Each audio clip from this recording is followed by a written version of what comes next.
Well, hello there. I'm Professor Will Pines, and we live in a world filled with bizarre creatures called Pokémon. But no place has stranger Pokémon than the kooky stuff we have here in the Hoax region. So, stop on by the Pokémon Research Shack, where I'm always busy studying some really messed up and rare Pokémon. You won't want to miss any of these new discoveries. Tours are available at a super reasonable price. Come visit whenever you can, whenever you can. You can edit that out, right? Oh yeah, dude, no problem.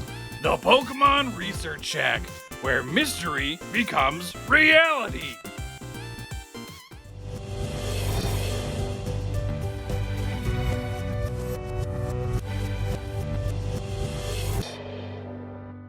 You're currently riding the bus on your way to the little-known Hoax region. As you putter along, you get the chance to make your character. All of the options would be available to you, male, female, non-binary, skin tone, hairstyles, all the fun, fiddly little details. But for the purposes of this series, say hello to your character, Mason. You continue driving along the winding alpine roads, but you aren't alone. Sitting in the bus seat next to you is your twin sister, Maple. I can't wait to finally meet our great uncle. I never even knew he was a Pokémon professor. And that shack he works at, so mysterious. But he's probably gonna let us play with all his experiments. And we'll make friends with all the tourists and all the people in town. I've got a feeling that staying with Grunkle will be the best summer ever. Oh, look, we must be getting close. Your bus pulls off the highway and passes between two towering cliff faces and beneath a bridge high above. The Hoax region is quite small, but almost entirely cut off by sheer cliffs on all sides. Off to the east and west, in the distance, you can see a couple of massive waterfalls, which you can only assume is where the one town of the Hoax region gets its name, Twin Falls. After a couple more turns, the bus stops and you and Maple hop out. Before you is the Pokémon Research Shack. It's definitely not like any research center you've ever seen before. Honestly, it's kind of a dump. There's a recently patched, giant hole in the roof, assorted junk and knickknacks are strewn about, and the whole operation looks more like a cheap tourist attraction than anything else. The bus drives away and you are left alone. You and Maple take a step towards the entrance when a small explosion of smoke in the doorway stops you, and out walks the professor. Kids, you made it! Oh, I can't believe I finally get to meet you two. I've always meant to visit, but I just get so busy with my, research. What do you do here? Pokemon-y, researchy things. With the numbers and the data and the... Well, it's too complicated to get into now. Just know that this region has some super strange Pokemon. I swear, it's like all the oddballs are just drawn to this area. Like you do. Couple oddballs, you two. I take that as a compliment. So, when do we get to help with experiments, or give tours to tourists, or whatever? Oh yeah, I suppose you two are just gonna have to be my little research assistants, eh? I have a couple other research assistants, but I've got to actually pay those too. So having some free help, family around is gonna be great. Research assistants Maple and Mason reporting for duty, Grunkle Will. You two have a lot of pep in your step. I like that. But hold your ponytas. I told you that the Hoax region is full of strange Pokemon, and that also means that it's pretty dangerous out here. You may just need some traveling companions to help keep you safe. What? Are you gonna give us Pokemon? No way! Oh yeah, come on into the lab. I can guarantee that you won't have seen anything like these before. You see, even though the area around Twin Falls isn't particularly big, it is jammed-packed with Pokemon that can't be found anywhere else in the world. Again, it's like strange stuff is drawn here. Okay, these three are some recent discoveries. Let me know which one you would like to join you. Alrighty, the professor has 3 starter options for you. Let's take a look at them. Now, with these starters, I'm going to be keeping the inspiration for the final stage a secret for now. So all you get to know is that we've got a pretty stinking cute little bunny to work with. If you think you may know where the design will end up, I'd love to hear your guess below. Things that I wanted to work in here were a big bushy tail and eyes that kind of look like glasses. Personality-wise, this starter is the curious and clever one. Oh, and also, I just made it really, really adorable because if you know me, you know that I absolutely love bunnies. Like, bunnies are kind of my favorite animal. So yeah, let's go ahead and say hello to the first Pokemon of the region. This is Shrubun, the bunny Pokemon. This curious grass type prefers to hide in vegetation and observe others battling. Only when they have studied their subject will a Shrubun leap out of their hiding spot to say hello. They are very clever and often use their cuteness to avoid having to battle at all. Like most starters, its ability is Overgrow, so that powers up grass-type moves in a pinch, though its hidden ability gets to be Cute Charm, because again, it's just a little cutie. It is certainly curious about you and would love to join you on your journey, but let's take a look at the next starter. Oh yeah, we've got a tiny little goat. And before we go any further, I'll just let you know that it being a goat has absolutely nothing to do with the whole fire starters need to be based on the Chinese zodiac animal thing. It is 100% a coincidence, and there is another reason that we're doing a goat. Again, I'm not going to give away the line's final inspiration, but if you have a guess, feel free to share it below. Personality-wise, this little guy is our goofy and clumsy little buddy. I think the eyes and expression sell that pretty well, and the only other detail that was pretty important are these weird little flaps of fur hanging off of its back. Okay, but other than that, we have a nice little goofball. Let's go ahead and say hello to Flambilly, the fire goat Pokemon.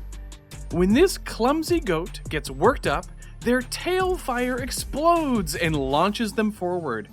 A combination of the forward momentum and their incredibly tough skulls leads to powerful headbutts. Flambilly are playful and helpful, often trying to drape their woolly shawl over others to warm them. And its ability is Blaze, like other fire starters, though its hidden ability is Unaware. It blinks up at you with a somewhat vacant expression, but you have no doubt it would be a loyal companion. Alright, next up, time for a slithering little friend. I knew that I wanted to do a snake as it works as a great starting point for the final inspiration that this line gets to, but I was a little worried that a snake might read as just a bit plain. Luckily, by working with the personality, which this little goober is incredibly shy, I was able to add this adorable and thematic hood. And with a couple back spikes to break up the silhouette a tad more, we get a really solid snake design. Also, when we get to it, this also has a really good shiny. I mean, they all have really solid shinies, but in my opinion, I just love how the eyes turned out. You'll see anyway. Okay, let's meet our final option. This is Koibra, the shy snake Pokemon. These elusive serpents are very mistrusting and rarely approach others. When startled, they produce billowing clouds of mist and retreat. Those who manage to befriend a Koibra will find a trusted companion. They love staying warm by napping draped around their trainer's shoulders. And its ability, again like water starters, is Torrent, though hidden ability is Swift Swim. The little serpent is very uncertain, but you're sure it would warm up to you in no time. Now, this is not a bad little trio to choose from, but luckily, for the purposes of this series, we are going to say that you are able to take all three with you. I mean, that way it'll be easier when they eventually evolve. But if you could only pick one, who would you choose? You'll have to let me know down in the comments below. Now, Maple goes ahead and picks her starter, which happens to be weak to your choice, but that doesn't quell her eagerness to battle. All right, I think it's time for a twin Pokemon battle. You're going down. Whoa. Easy there, Incineroar. I get that you're excited to challenge your sibling, but Pokemon battles are serious things. They can be extremely dangerous and destructive, and I don't want you breaking my stuff, so go outside and fight, fight, fight! Yeah, Pokemon battle time! Back outside, you start your first battle. The two of your starters are at such a low level that it takes a while of them batting at one another before you are finally able to knock out Maple's Pokemon. No fair! I was at a type disadvantage. No, I mean you got lucky. Don't worry, Slugger. You'll get them next time. Alright, you two. Now, before I let you just run off and explore the region, I've got a special project that I'm gonna need your help with. So follow me inside, and I'll fill you in on the situation.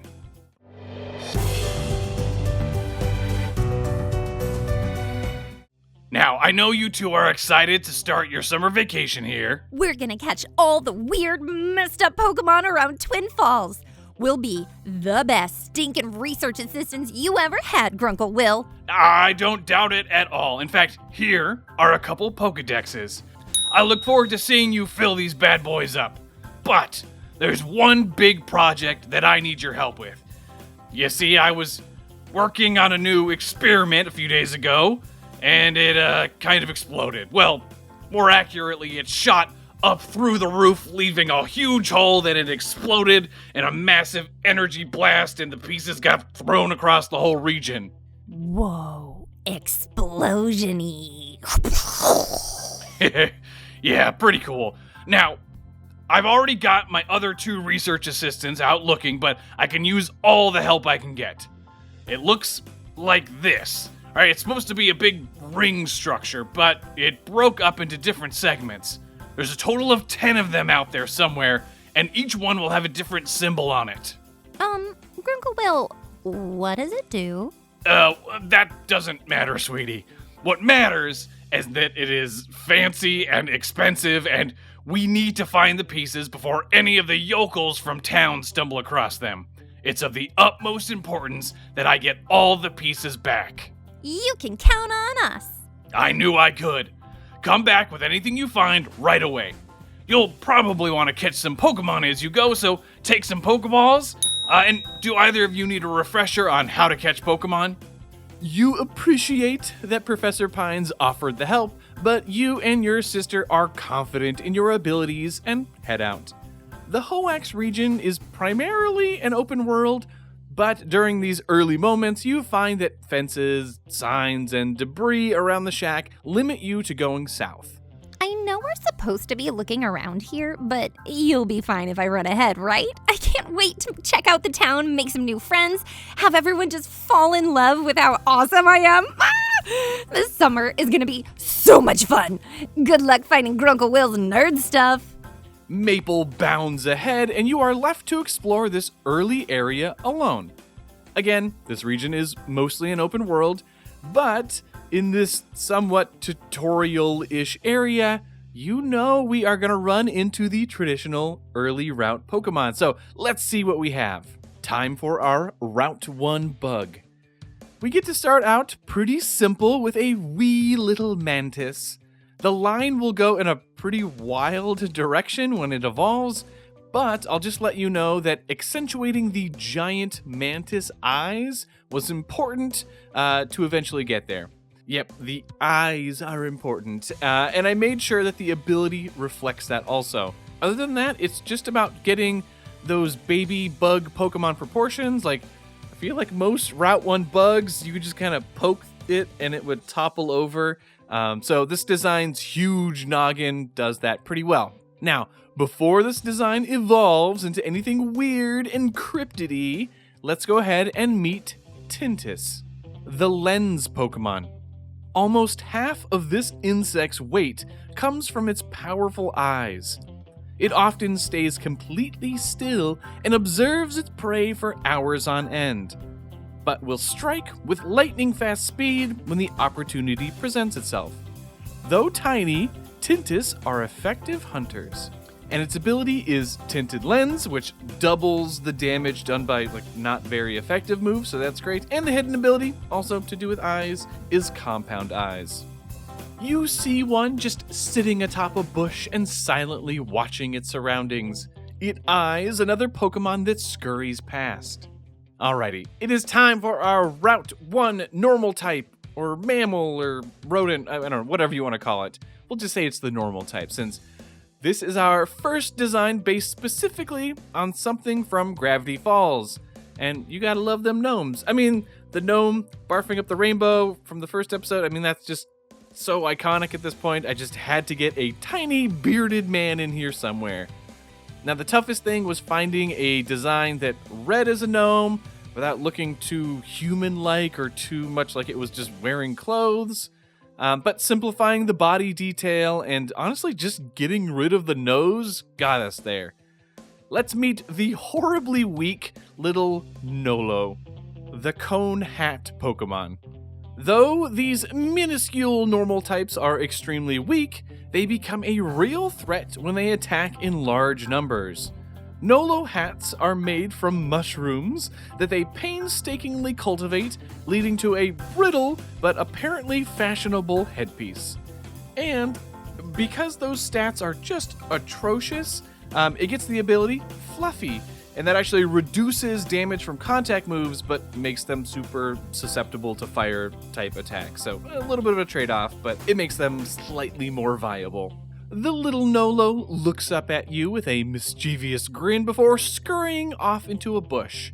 And when it does, something flutters out of the bush and lands on the ground in front of you. Okay, let's go ahead and tackle a potentially unbearably cute early route flying type.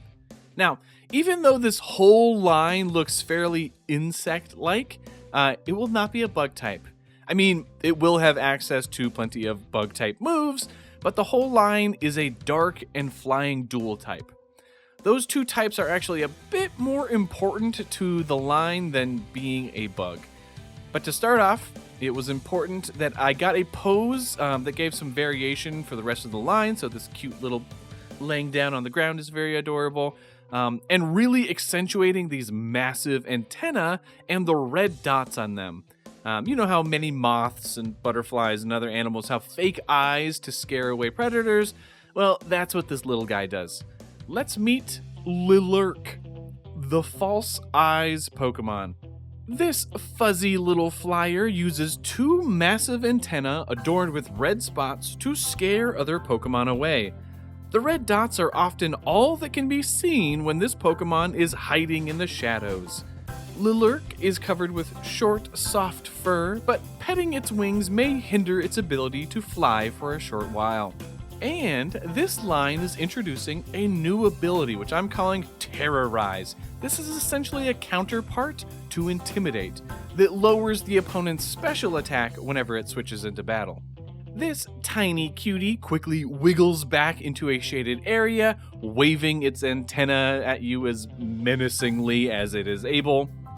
Now, along with these fairly common Pokemon, you do manage to spot one species that is considered quite rare, even in the Hoenn region. So let's make a little blob. Yep, just a gooey little goober. Now, this design is inspired by the Changeling. That's a bit of folklore from across Europe where a creature is left in a child's place after the child has been stolen away by fairies. So, what we have here is a shapeshifter. So not only does it get to transform like Ditto and actually evoke some of that Pokemon with its color palette, but I also pulled in some round shapes and little curly cues to bring in some baby imagery. All right, let's go ahead and meet Ittle, the Changeling Pokemon. This normal type's body is completely unstable, and it is able to transform its appearance at will. Ittle are sweet but often too desperate for attention, resorting to mimicking a trainer's Pokemon in hopes of being taken home without the trainer noticing. Wanting to impress, they also seem quite eager to evolve their shifting bodies. The stats are, basically a less good version of Ditto. The ability is gooey, though it does get a hidden ability of Imposter, just like Ditto. And there are your early route Pokemon. You see plenty of these little cuties around, but would you add any of them to your team? Let me know down in the comments below. You are having a blast meeting new Pokemon, but you also remember that you are here for a reason. Now, every so often, littered here and there, you're able to find tiny bits of metal and debris. Nothing as large as the device sections the professor needs, but there is still a lot to collect. After following a trail of glittering scraps, you find a heavy bolt that has embedded itself in the side of a tree. When you go to retrieve it, you find that the tree isn't what it seems. Twisting and pulling hard on the bolt causes a panel on this fake tree to creak open. Inside, you discover a dusty old journal with a metallic Pokeball emblazoned on the front. Cracking it open to the first page, a message pops out at you. It's already been 7 years since I started researching the bizarre Pokémon and occurrences of the Hoenn region. I know that I am being watched. Remember, in Twin Falls, there is no one you can trust. Flipping through the rest of the pages, most of them are filled with scientific charts and gibberish words and symbols. These are a perplexing problem that you will need to solve. In fact, this leads us into one of the most exciting things about this Pokemon series. There is a Froopy Art Discord server. All of the details for that are going to be down in the video description. And once you have joined the server, you'll have access to the puzzles found in the journal. Starting now, a new puzzle will be posted with every episode of the series. They will start out quite simple and get tougher as the series progresses. And just to make it even trickier, every once in a while, a puzzle will require you to enter a correct solution in order to continue seeing the new journal pages being added. It'll be a really fun, interactive element to the series, and I hope to see you in the Discord server for it. Again, all of the details are in the description below, so anyway, congratulations on finding the journal. You take it with you and head back up to the research shack. Its mysterious contents are rattling around in your brain, especially that part about trusting no one in Twin Falls. I mean, what could be going on in this region that made the author of the journal so paranoid? Perhaps the paranoia was justified? Instinctually, you tuck the journal into your bag, just in case. And you're all up inside your own head when you come face to face with the professor again. Well, what did you find? Looks like a bunch of little scraps. None of this is what I actually need to complete my, very complicated scientific experiment thing. You sure you didn't find anything else out there? You are as silent as ever, deciding to keep the journal a secret for now. As much as you hate to admit it, the professor is kind of a shady character. Maybe once you have deciphered some more of its pages, you'll feel better about sharing your findings. The professor lets you go on your way, and you excitedly dive into the journal pages.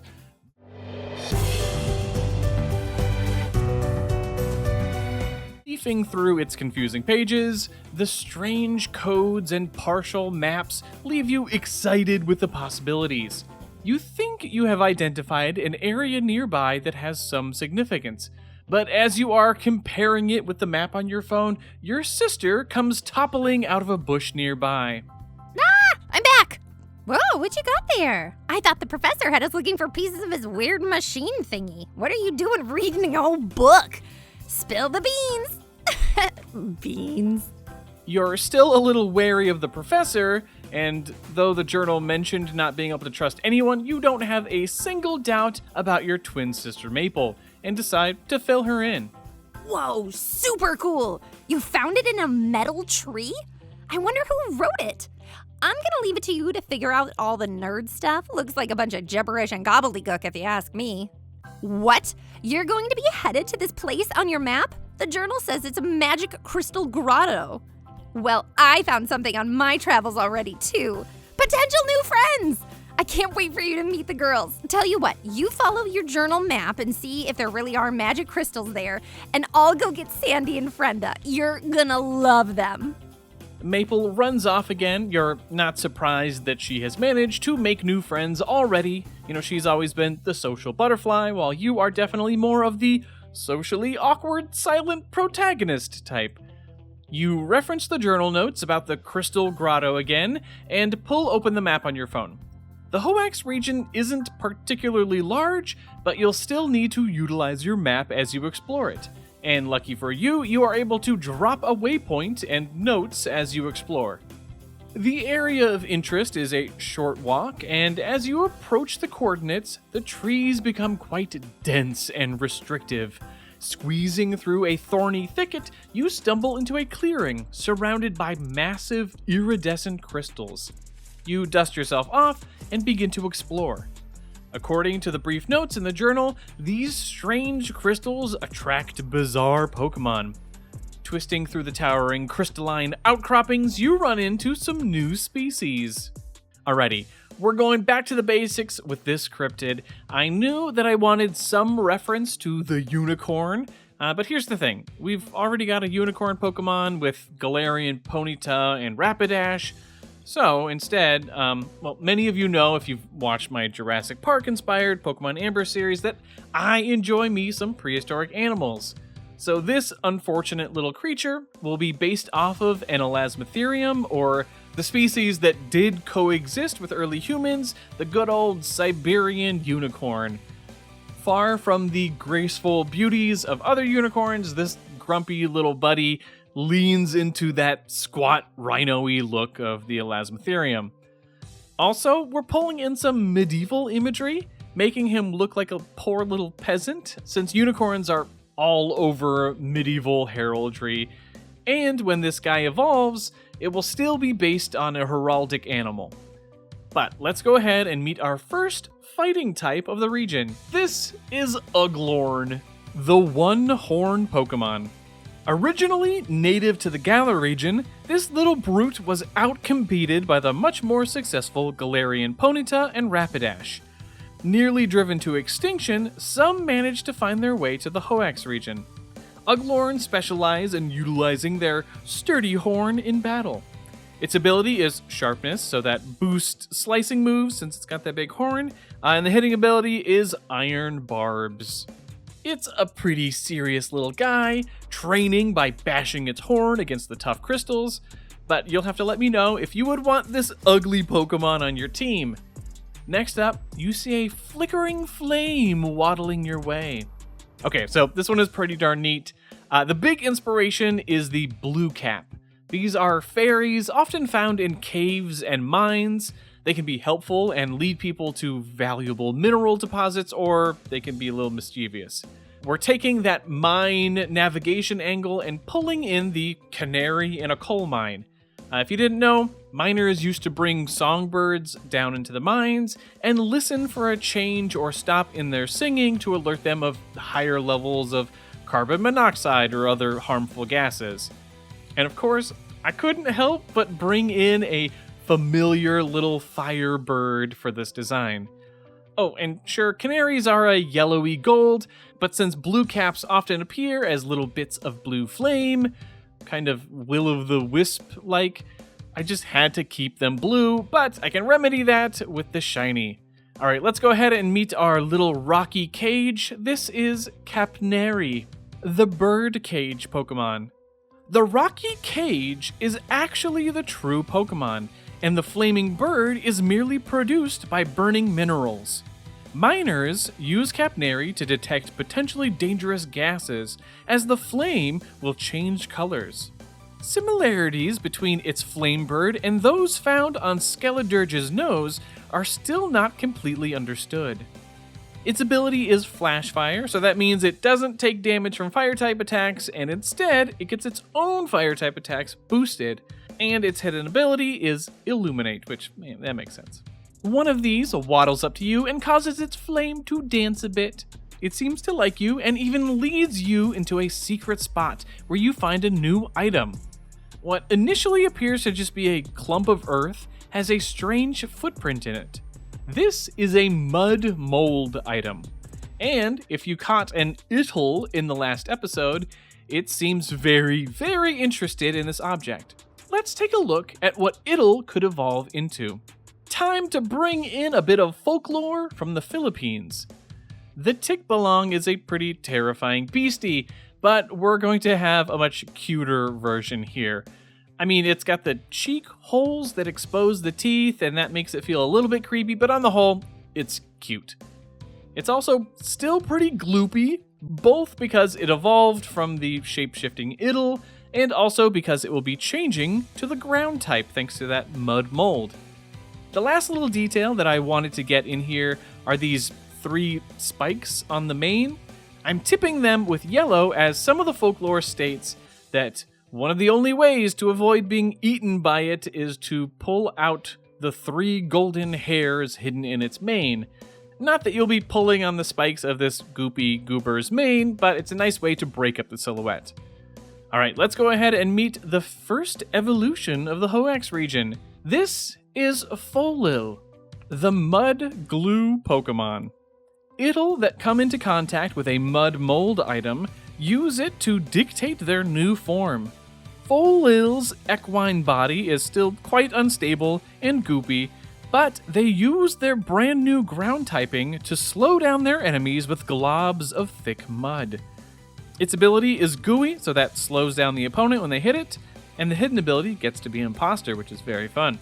But what do you think of this pony? Would you evolve your Ittle into it? Or would you hold off in case Ittle is able to evolve into something else?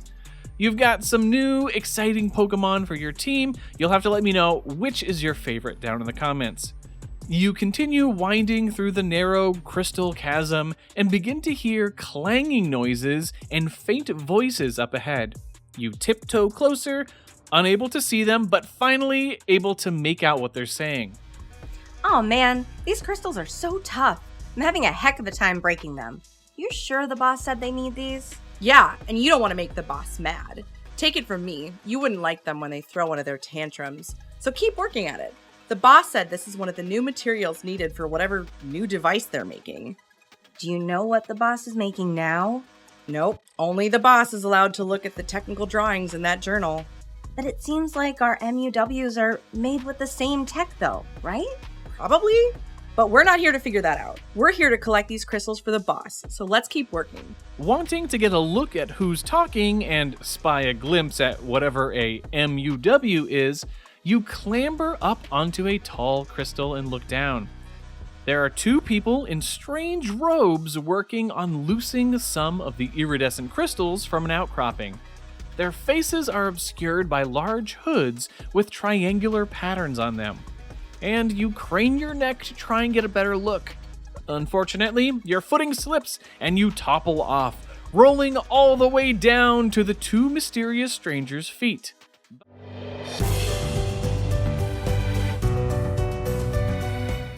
What do you think you're doing here, kid? Yeah, how did you find this place? I thought only the boss knew about these places because of that book they have. You make a mental note. It seems that there may be another journal in play somehow. You'd best keep the one that you found a secret for now. I don't know, but the boss isn't gonna like you being here. All right, brat. You're about to learn what happens when you mess with the plans of the Cypher Squad. Prepare to get your butt kicked. Without much warning, a Pokemon battle begins. They throw out the first Pokemon, and you are immediately hit by an overwhelming stench. Oh boy. Okay, I'm really excited for this one. This is the start of a line based on the oh-so-wonderfully named skunk ape. Native to the southeastern United States, mainly Florida. I mean, of course, it would be from Florida. This is essentially another variation of the Bigfoot or large, hairy humanoid cryptid. But here's the thing about the skunk ape that I'm sure you would never guess. It smells really, really bad. So bad, in fact, that this first stage is quite literally just a little fart. This is a fart monkey. I am not going to pretend there is much more going on here. Fart monkey. Okay, let's go ahead and meet the first Pokemon used by our baddies. This is Stonecipher, the bad gas Pokemon. This tiny mischief maker absolutely reeks. Stonecipher's body is surrounded by a thick covering of gas, which it flaps its ears to waft at opponents. Trainers are advised to invest in nose plugs. Its ability is Stench. I mean, obviously it's gotta be Stench, and that means there's a 10% chance to make the opponent flinch when they hit you. The hidden ability is Poison Touch. Again, it's a fart. It makes sense. Now, you know that you need to beat these jerks, but when you manage to knock out Stinkimp, you are mainly just relieved that the smell of the monkey farts begins to dissipate. The grunt is pretty annoyed, and they roll their next Pokemon at you. Okay, I'm going to be trying something completely new with this line. I've done regional forms before. I mean, the Palean region had a ton of primal forms, but with Gen 9, we got some convergent designs with Wiglet and Toedscool. These are Pokemon who riff off of convergent evolution by being an unrelated species while still developing a similar body plan. And we're doing that with the Togepi line. This whole line is based off of the volcanic Charufe of Chilean folklore, but to start off, we are going to have a literal deviled egg. It is a hard-boiled egg, but one that rolls around in the dirt. I know that this all seems pretty ridiculous, but roll with me here. I couldn't help but give the shiny some familiar colors. All right, let's go ahead and meet the convergent evolution for Togepi. This is Roylagi, the devil egg Pokemon. This grumpy little egg loves to roll around in the dirt. The minerals they collect while tumbling about actually help harden their shells. Roylagi often stay warm between the feet of their evolutions, though sometimes they enjoy being kicked around. Its ability is Well-Baked Body. I mean, it is a hard-boiled egg after all, so it means it is immune to fire-type moves, and the defenses will raise sharply if it's hit by one. The hidden ability, again because it's a food type of thing, is Aroma Veil. This little ground type is a bit of a pain, but you manage to knock it out. Arg! That little punk beat me! Well, don't just stand there. You stop them then. Fine, I got this. The next grunt steps forward and lets out a new Pokemon. There are a good number of cryptids and myths about guardians of the forest, and that's what this whole line will be about. Starting out small, we're going to be pulling in the idea of a Kodama. These are forest spirits that come from Japanese folklore, and you've probably seen them depicted in the film Princess Mononoke. To show that our little leafy friend here is more than just a plant, I wanted the eyes to glow in a mystical, magical way that pays homage to a Kodama living inside of a tree. Beyond that, I, of course, brought in the Miyazaki expression, which is pretty adorable, and gives us some really fun negative space within the design. Oh, and I've been focusing on making much more appealing shinies, so you'll have to let me know what you think of this one. All right, let's go ahead and meet Sproutama, the new leaf Pokemon. These little sprouts are said to be guardians of the forest. They prefer to stay hidden, but Sproutama eyes glow with a mystic energy that often gives away their location. A trainer caring for nature is often enough for a Sproutama to go out of its way to be caught by them. Its ability is Chlorophyll, which doubles the Pokemon's speed in sunny weather, and I like the idea of these guys, scampering around on their little feet. And the hidden ability is Harvest. It's a pretty adorable little leaf, and you feel kind of bad about having to beat it up, but after it faints, the last Pokemon that the grunt throws out looks strangely familiar. You really feel like you've seen it before, but how could that be? Yep, Dunsparce. Now, Dunsparce is already based on a cryptid, the Tsuchinoko, and as such, I really wanted to bring it back for this region. This will be our first regional variant, and yeah, it just had to be Dunsparce. Okay, so what are we using as inspiration here? Well, from Argentinian folklore, we have, and apologies for butchering this pronunciation, the Agan Akelta'a? Oof, again, sorry for that one. Now, it's got some interesting lore about being the king of all snakes, but my favorite thing is that they have these giant spiky scales running down its sides that they use for locomotion. So we essentially got a giant centipede snake. But as intimidating as that may be, this still is Dunsparce, so it's just gotta be a weird little round boy. Alrighty, let's go ahead and meet its unexpectedly typed new form. This is Hoaxian Dunsparce, the land snake Pokemon. This strange variation of Dunsparce is only found in the Hoax region. The new scales on its side allow it to quickly pull its round body across the ground in the same manner as an insect. What appears to be a head crest is actually Dunsparce's tongue held out in a misguided attempt at intimidation. Its ability is Speed Boost, so yes, we will have a really fast Dunsparce, and the hidden ability is Run Away. For this early in the game, Dunsparce is actually a pretty formidable challenge. And of course, we will have Dunsparce evolve, but here's the thing. I really can't decide if it should stay wonderfully derpy like the Dunsparce, or if it should get a cool and intimidating evolution. I want to hear what you think we should do down in the comments below. Alrighty, this speedy Dunsparce is quite tough, but you do manage to take it down. Dang it! How did this little loser manage to best us? Well, maybe we should use that MUW. That'll definitely put an end to this. Are you sure we should use it here? There's no doubt it'll obliterate this punk, but what would the boss say? One of the Cypher Squad grunts pulls out a small circular device. It looks futuristic and not completely dissimilar to the schematics you saw drawn in Professor Pines' research lab. The Cypher Squad grunt presses a couple buttons on it, and the device begins to power on, humming with intense energy. But luckily, loud voices are heard nearby as your sister and two of her friends arrive on the scene. Caught off guard, the Cypher Squad grunt powers down the MUW device and stows it away. Hey, what's the big idea? Are you two picking on my twin? More kids? The boss isn't gonna be happy about this. Maple, do I need to bust some skulls because I am ready to go? Whoa, what is up with her? We were just leaving. You kids are getting off lucky, though. But don't try messing with the Cypher Squad again, or you'll regret it. Who were they? I don't know, but if they were messing with one of the Pines twins, they are no friends of ours. Speaking of which, hey look, I made new friends! Hi, I'm Brenda. I was so ready to put those jerks in a double headlock, but I'm glad you're okay. And I am Sandy.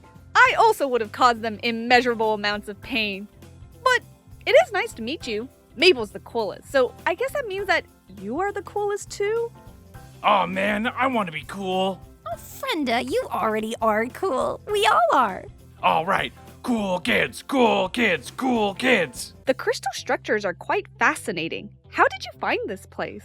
My nerdy twin here deciphered its location using nerdy brain things. But we should probably get back to our Grunkle Will. He's the Pokemon professor, and tell him about these Cypher Squad goofs picking on us. Oh, okay.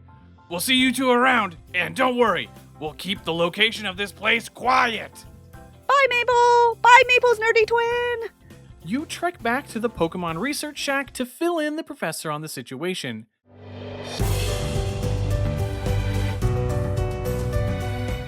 You've made your way back to the Pokemon Research Shack and filled in the professor on what happened. So you got jumped by a couple goons in the woods. I told you this place was dangerous. But you don't understand. They had a little machine thingy that looked like one of your experiments called an MUW, and they were threatening us with it. That's ridiculous. I'm the only one doing any advanced sciencey research here. It probably wasn't anything. I'm sure it was just a toy. Oh, and they were trying to steal crystals for their big bad boss. Crystals, eh? Like expensive-looking crystals? Ooh, I like the sound of that. How did you kids find those crystals? We just kind of wandered into them out in the woods. But Grunkle Will, we think there's something super serious going on here. Listen, kids. I know I probably freaked you two out when I told you that the Hoenn region is weird and dangerous, but that doesn't mean that there's any conspiracies or evildoers or anything like that. You ran into some jerks in hoods. I just need you two to promise me that you'll steer clear of them in the future. Grunkle Will, we never said that they were wearing hoods. Promise me. Fine. We promise to avoid them, unless they're causing trouble and they need to be stopped. What was that? Nothing. Good. Your safety is of the utmost importance. Now, on a completely unrelated note, I need you two to go visit the incredibly dangerous bottomless pit that's nearby. Bottomless pit? Yeah, it really draws in the tourists. One of my other research assistants, Moose, is out there now. Apparently, he found one of the missing device components while he was repairing the railing around the pit. So go get the piece from him and bring it back to me. Alright, let me show you where he is. And if you are going to be traveling farther out, let me also mark where you can find Pokemon centers and marts. Professor Pines adds a smattering of icons to your map showing all of the Pokecenters, and also adds an icon for where Moose can be found. And then he just pushes you out the door. It's a pretty quick walk, and you pass by a number of familiar Pokemon like Lilurk, Uglorn, and Royligi. But you also run into a couple new species as you head north.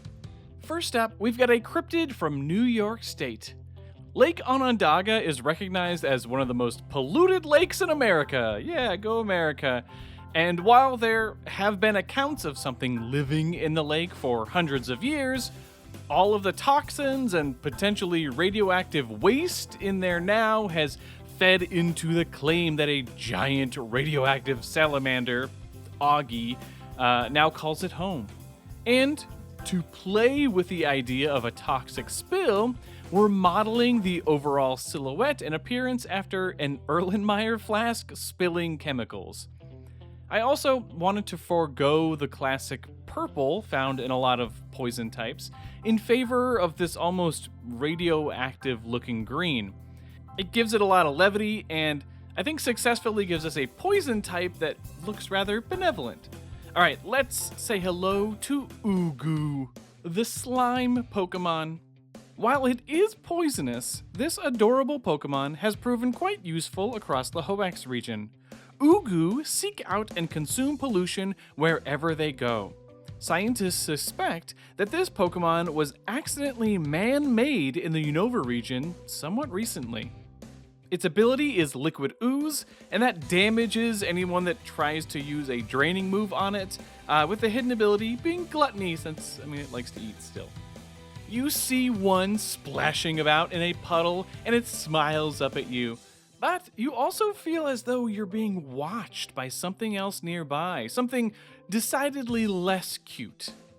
Yeah, we've had a lot of adorable first stage Pokemon, and nothing actually intimidating yet, so let's remedy that. Some of you know that I love me some Dungeons & Dragons, so we're taking one of its most iconic monsters, the Displacer Beast, and sprinkling in some hints of the various black cat cryptids to get something really strange. Now, the Displacer Beast is already a 6-legged panther with tentacles that creates illusions, but we're going to push that one step further by having it completely made up of tentacles. Like, sure, it looks like a cat, but it has just figured out over time that people like cats, and it would be more accepted if it held its wiggly body in this configuration most of the time. Also, though I was tempted to go with the dark type, I think the types of illusions it makes work just as well for the psychic type. Okay, let's go ahead and meet Foline, the illusion Pokemon. What appears to be a cat is actually a mass of tentacles. Not only is Foline able to shift the shape of its body, but its impressive abilities allow it to create psychic projections. Researchers assume that these strange Pokemon are actually Ultra Beasts who have learned to mimic cats over many years to be accepted. Its ability is Illusion, so that's like Zoroark.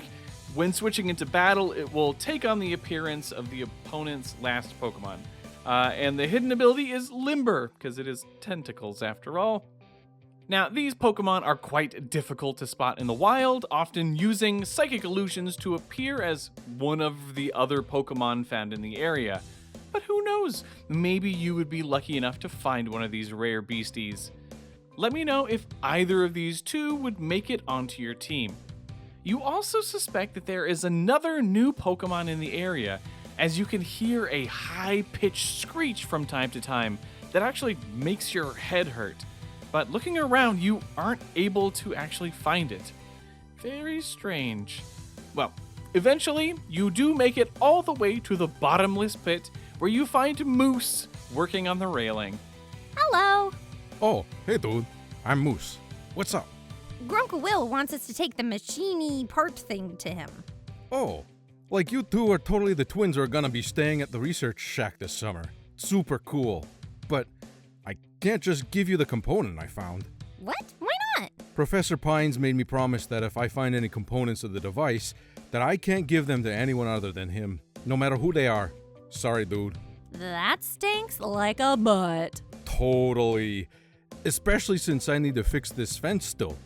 But, I don't know, maybe if you were to earn it from me, in like a super epic Pokemon battle or something. Is that like crazy? No, Moose, it's genius. Awesome.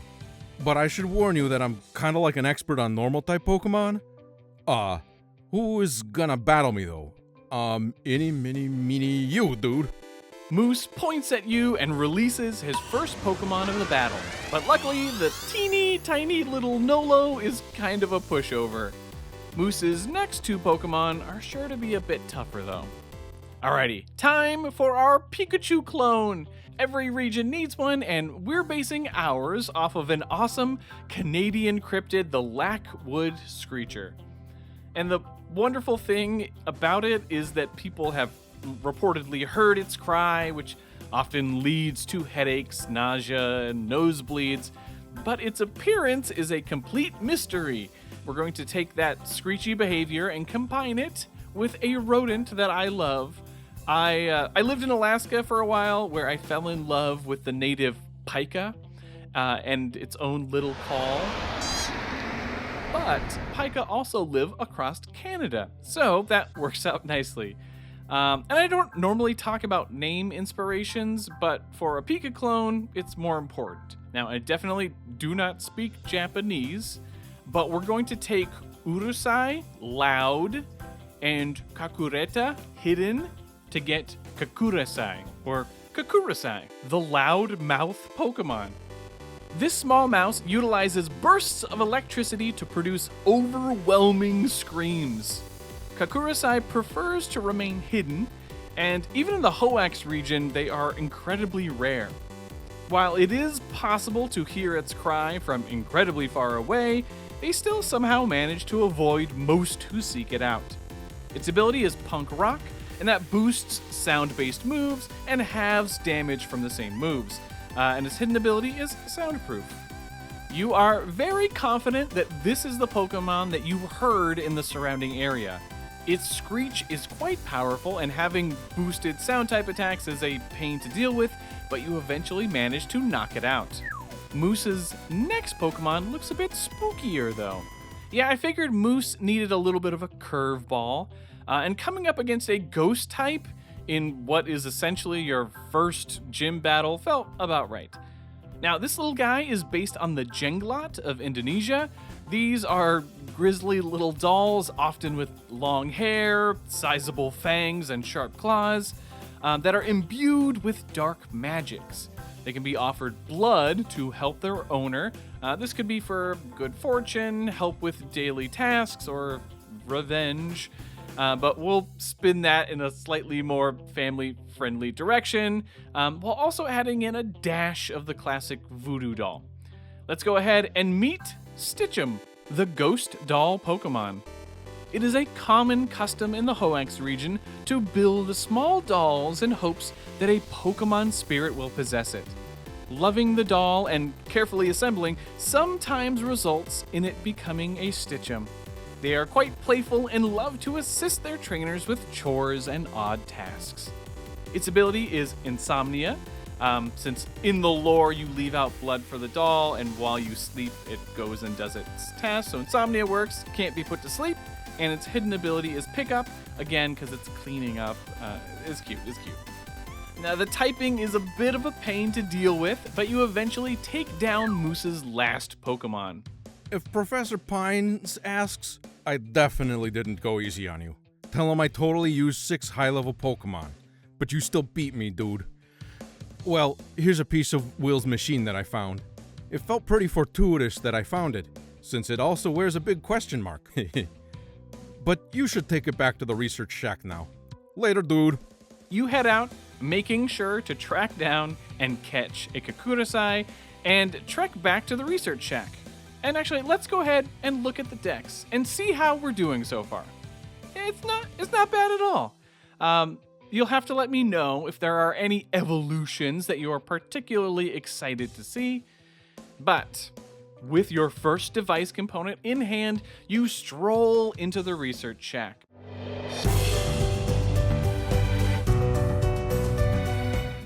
Nice work, kids. Now, I hope Moose didn't give you too much trouble.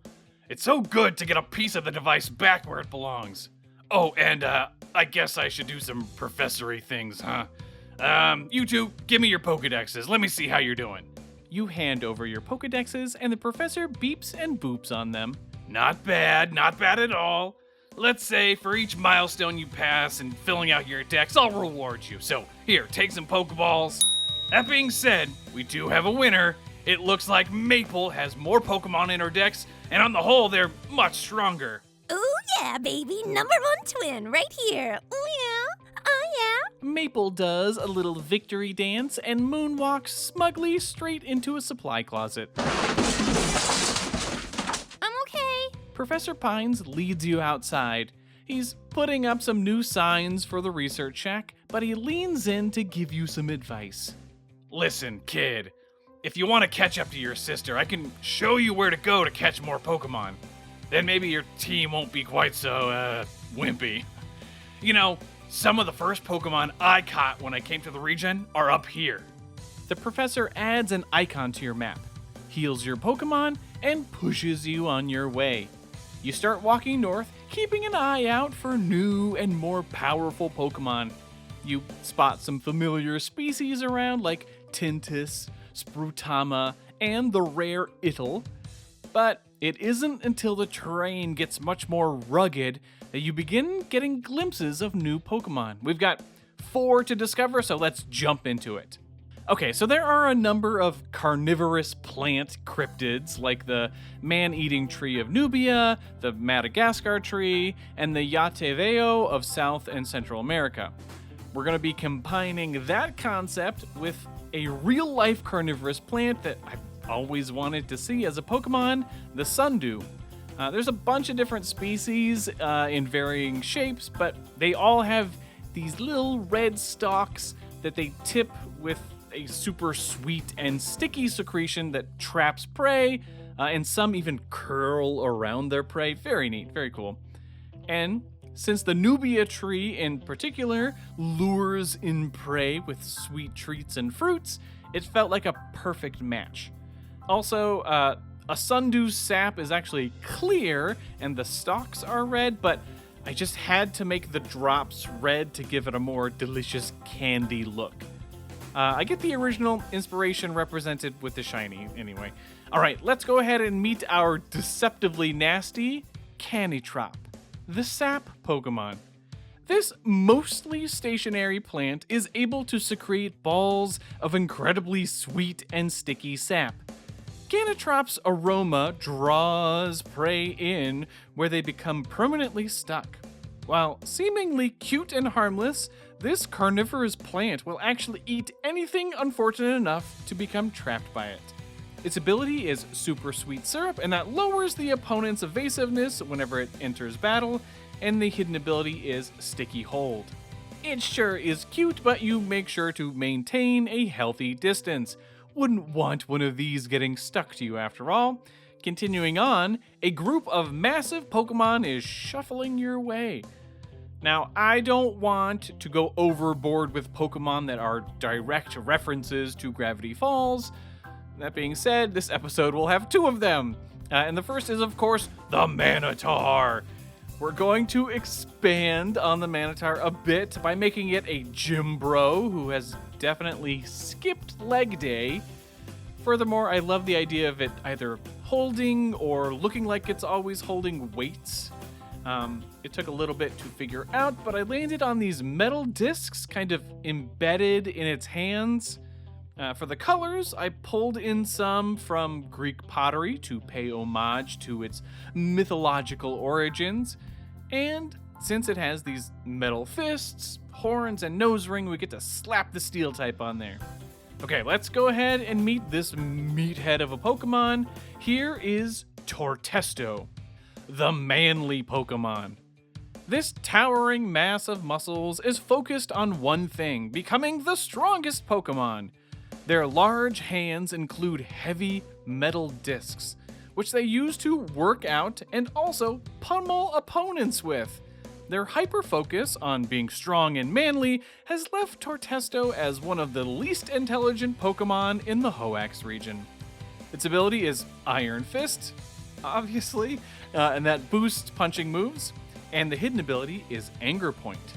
There is a big pack of Tortesto, so it would be a little risky to try and catch one, but you'll have to let me know if you would still try it.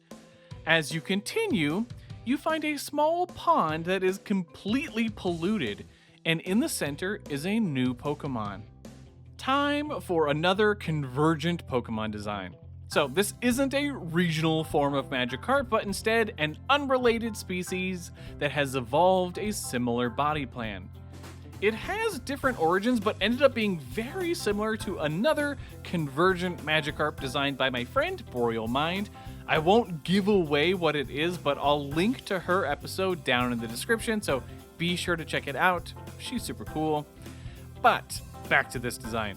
Other than being similar to Magikarp, this 2-stage will be based on the Hrolkall.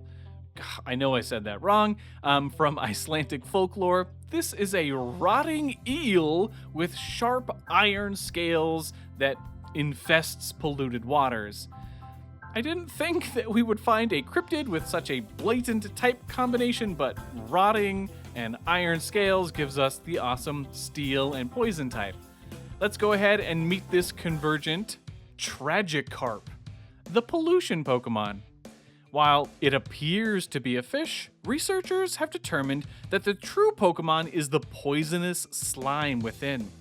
Tragikarp fashion jagged armor from bits of metal, giving them the appearance of a Magikarp. Its biology has stumped scientists, and some have suggested that the ooze is an Ultra Beast, which has adapted to life in the Hoenn region. Its ability is Sharpness, which powers up slicing moves, with the hidden ability being Poison Touch. It's splashing about in the water and making things pretty gross. It is really weak, but you're still tempted to catch it, if for no other reason to stop it from polluting the area. Looking around, you see that it's even brought in like outside trash and debris. Looking through it, you do find something strange. This is a familiar figure item, and you definitely feel like you've seen this trainer somewhere before. Like, isn't he some hero in the Kanto region or something? Anyway, if you have an unevolved Idle, it seems very interested in the familiar figure. Oh yeah, we get another possible Idle evolution. And I just had to bring in one of my favorite characters from Gravity Falls. He wasn't long for this world, but who doesn't love Paper Jam Dipper? And we can also bring in, the idea of doppelgangers and other mimicking creatures from folklore around the world, but you know, as well as I do, that it's really just about that Paper Jam Dipper. Also, I don't really care about like Pokemon cries and figuring those out, but you can just picture that face making the like nya nya nya noises. Oh, so good. Okay. Finding the typing was a little bit difficult as I didn't want it to just remain normal type, but I think I got it figured out in the end. Okay, let's say hello to Doplob, the flailing Pokemon. It'll, who have taken a liking to a familiar figure, try to emulate it and evolve. Unfortunately, mimicking a human seems to be a bit too difficult, and they end up as this misshapen mess. Doplob have taken their wild, flailing movements and developed them into an unpredictable fighting style. Its ability is Limber, so that protects it from paralysis, and the hidden ability is Gooey. But what do you think of it? Would you evolve your Idle into Doplob, even if you may end up getting smacked by one of its noodly appendages, or hold off for another potential evolution? You're feeling pretty psyched about adding these new Pokemon to your decks. You give the area one more look over, just to make sure you didn't miss any new species, And while you don't spot any Pokemon, you do find something equally interesting. Giant footprints in the mud. They don't match any species that you've seen, and they lead off towards the snowy mountains to the west. The thought of being able to brag about catching whatever Pokemon made these giant tracks motivates you to follow them.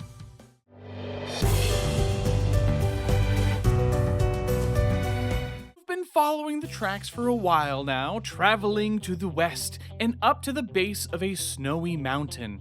Honestly, you haven't traveled that far, or even ascended up the mountain that much, but you are surprised by how much snow there is. Feeling nervous about what large and potentially dangerous beast you are following, you crack open the journal that you found in hopes of finding any clues about it.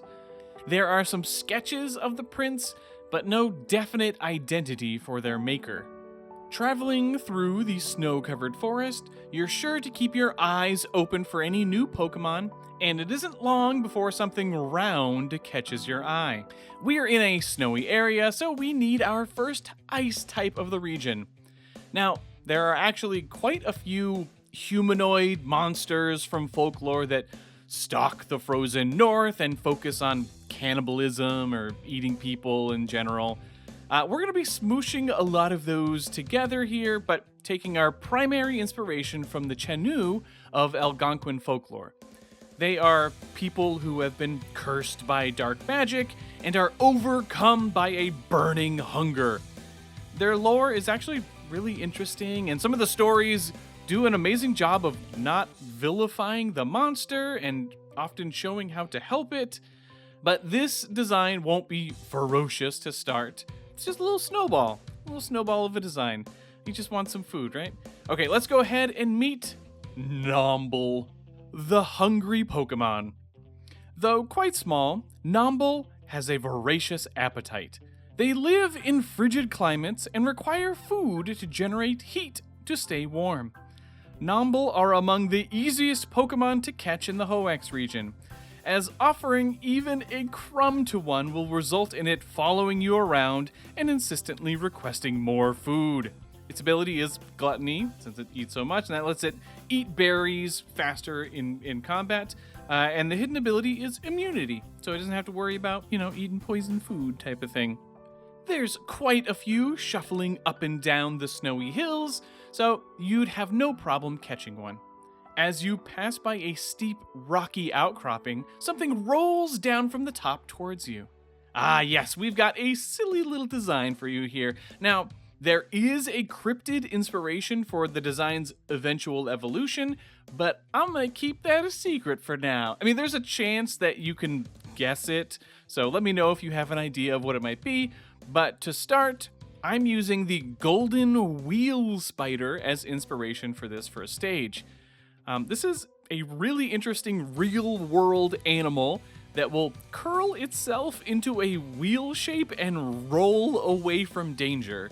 Apologies if spiders aren't your thing, but that cartwheeling behavior is just so wonderfully silly. Without overcomplicating the design, I think I got a good suggestion of a wheel. I mean, again, this is the first stage after all, so I had to resist the urge to give it too many legs, right? It's just a baby after all. The colors were simple enough. It's a rock type, but I made sure that the shiny has a more golden look in reference to the golden wheel spider itself. Okie doke, let's say hello to Spokeely, the cartwheel Pokemon. This peculiar insect has a unique way of descending from the steep mountain cliffs it calls home. Spokeely roll on their curved legs with ease, though they are much slower when climbing back up to their perch.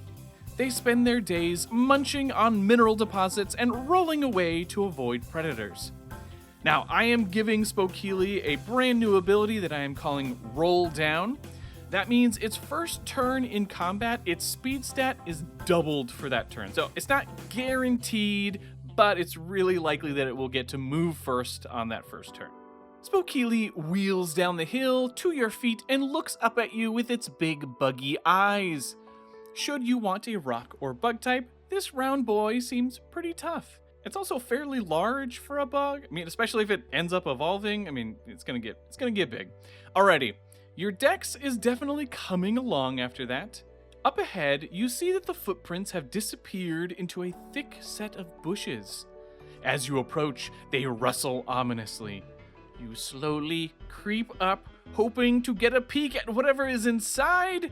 And while you're preparing for the sight of a monstrous Pokemon, you find your own sister leaping out of the bushes at you. Surprise!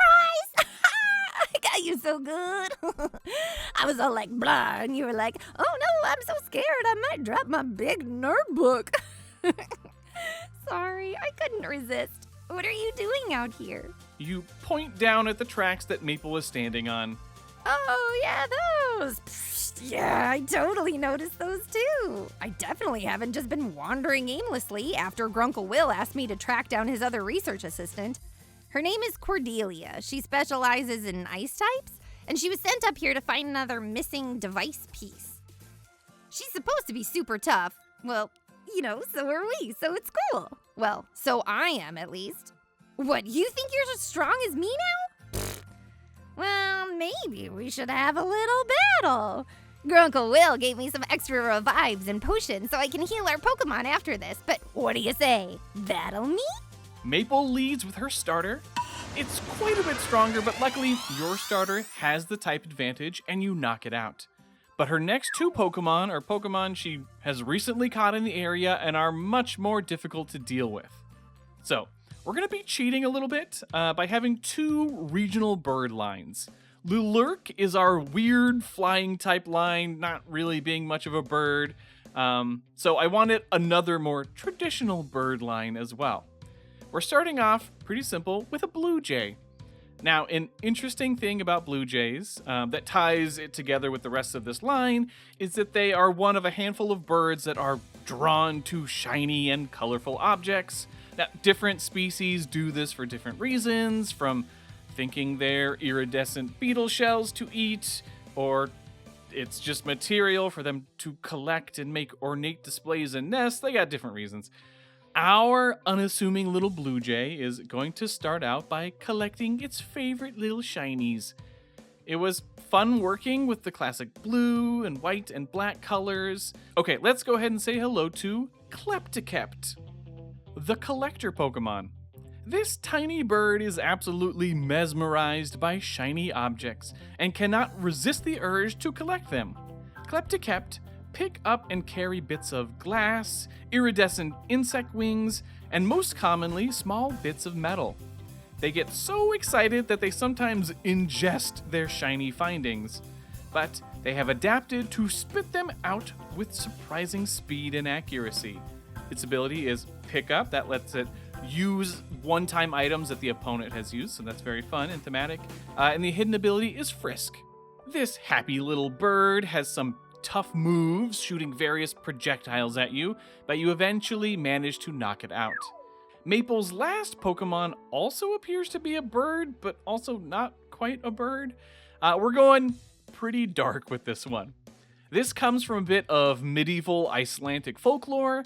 It is said that in dire times, when a mother is unable to care for their newborn baby, they would take it out into the wilderness and leave it to the elements. The child's ghost would appear as a part raven abomination that continually cries out seeking its mother. Dark, I know. So, we've got a roughly ravenish body, though it was important to me that it didn't actually have wings. I want this to be a mono ghost type after all. I wanted the feet to look like gross little baby hands, kind of, just to get some more creep in there. And for the head, it's roughly baby skull shaped, complete with the sections of bone that haven't quite fused together.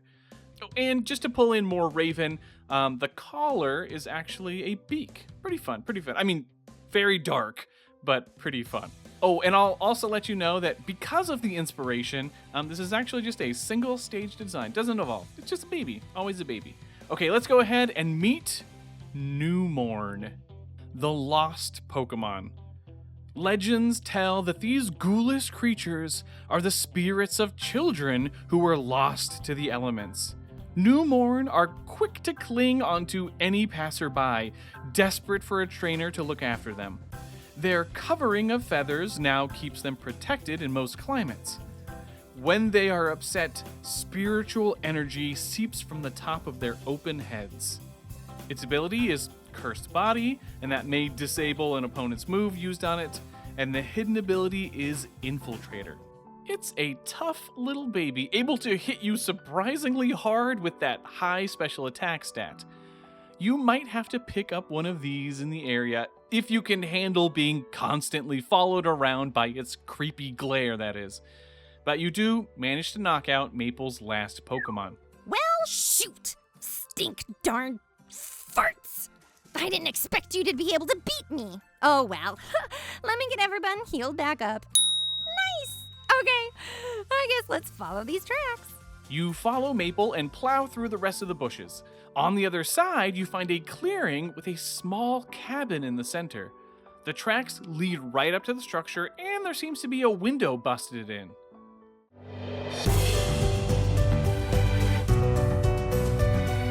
Whoa. Look at that cabin. You think the Pokemon just broke in? I don't see any tracks leading out, so it's probably still in there, right? Should we check it out? As quietly as you are able, you and your sister crunch through the snow and approach the cabin. To your surprise, you see that the footprints go straight to the front door and disappear. Trying the handle, it is unlocked, and you cautiously step inside. Whoa, look at all this nerd stuff everywhere. I don't see any giant Pokemon anywhere, but look at these though. Maple points at a gigantic pair of boots left at the front door. Looking at the bottoms, the strange tread seem to match the weird footprints that you've been following. Oh, those are just my dad's boots. You hear a voice come from up in the rafters. Looking up, you see a teenager in plaid. Borrowed them from my dad since I knew I'd be out in all this snow. Give me a sec. Let me just get this thing that got lodged in this beam. With some effort, she wrenches something free and then flips down to the ground. Yo, sup? I'm Cordelia, one of the Pokemon professor's research assistants. You two must be the Pines twins staying with us at the research shack. You gotta teach me how to do flips out of the ceiling. In due time, young Nimble. I'm Maple, and my twin, who is staring at you like a sweaty weirdo, is Mason. So, what were you getting from up there? The professor has me retrieving components from an experiment that he went and exploded the other day. So this bad boy flew all the way over here, smashed through the window, and got stuck up in the rafters. Luckily, my dad had me scaling trees since I was in diapers, so it was no sweat to get. Cordelia reveals the device component, and you can see that this one has a strange ice symbol on it. So cool. Get it? 'Cause of the ice? Maple, that was hilarious. We can take it back to Grunkle Will for you. Well, no can do, Maple. You two seem pretty cool, but the professor said I get a vacation day for each one of these that I can track down. Well, my nerdy sibling here beat Moose to get the one he had. I'm sure they could do it again. I do love the idea of getting a good battle in, but Moose is a bit of a pushover. If you really think you can beat me, let's freaking go! Without getting much of a say in the matter, you are thrust into a battle against the Ice-type specialist, Cordelia. She leads with something really pretty. Now, this whole region is going to have its fair share of scary cryptids and monsters, so it's important for us to get some pretty designs in there too.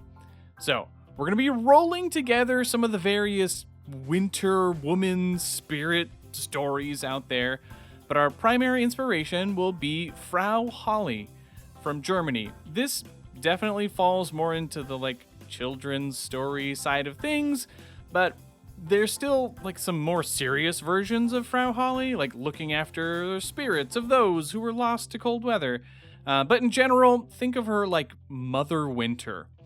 We're going just a bit abstract with the design, but there is a section from one of her stories where she fluffs a pillow and the feathers fly out and become snow. So a general pillowcase fabric appearance works well. We've got a pretty unique silhouette, and with the ice crystals even somewhat resembling feathers, I like how this turned out. It's fun. Let's go ahead and meet Frillo, the winter Pokemon. It is hypothesized that the northern region of the Hoenn region is as cold as it is due to the large number of Frillo that call it home. They strive to show others the majesty of winter and create beautiful fractal ice sculptures to decorate their surroundings. If Frillo likes something, they will sprinkle fresh snow on it, so trainers are advised to dress accordingly. Its ability is Snow Warning, so it brings in snow whenever it enters battle, and the hidden ability is Snow Cloak.